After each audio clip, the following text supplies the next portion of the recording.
அப்படி எதையும் ஏறான் எங்களுக்கு என்னையா ஆட்டோ தானே போயிடும். எல்லாம் ஜார்க்கண்ட் வெஹிக்கிள்யா. எந்த வண்டியா தான் வண்டி தானே எல்லாம் ஜார்க்கண்ட் வெஹிக்கிள் ஸ்ட்ராங்கா இருப்பாங்க. ஜேகே ஜார்க்கண்டுக்கு ஜேஹெச் அது. ஓ நம்ம லெஃப்ட் இந்த ரோட பிடிக்க தான் போய் வந்திருக்கோம். ரவுண்டான லெஃப்ட் பை ஸ்ட்ரைட். என்ன அது இது விற்கிறாரு பாரு. கொஞ்சம் குட்டி குட்டி சமோசா மாதிரில நிறைய சேல் பண்ணுறாங்க. மார்க்கெட்டு தான் மீனெல்லாம் க்ளீன் பண்ணி விற்கிறாங்க. மீனெல்லாம் லேக்கில் இந்த மாதிரி பிடிச்சா வரும்ல, அந்த மாதிரி சைஸில் இருக்கியா மீனெல்லாம். பெரிய மீனாக இல்லை. பக்கத்தில் கடல் கிடையாதோ?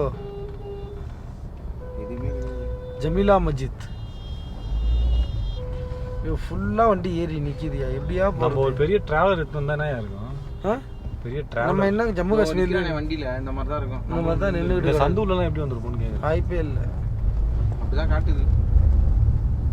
மேலே புறா போகிற எப்படி வந்தது. எவ்வளோ உட்காந்துருக்கு. பக்கத்தில் மசூதி இருக்கும், ஃபுட்டு போடுவாங்கல்ல. இந்த பேர் அதுக்கிட்டே தனியாக ஸ்பெஷலாக இடம் இருக்குது பாய்.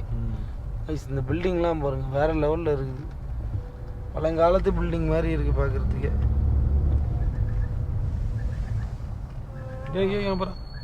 அவர் நிற்கவே மாட்டார் இந்த சைக்கிள்காரனை. அவர் பாட்டுக்கு பூந்து பொழந்துட்டு போயின்னே இருக்காரு. எவனே கிடைக்கிட்டு போங்க நான் போகிறேன்டான்னு.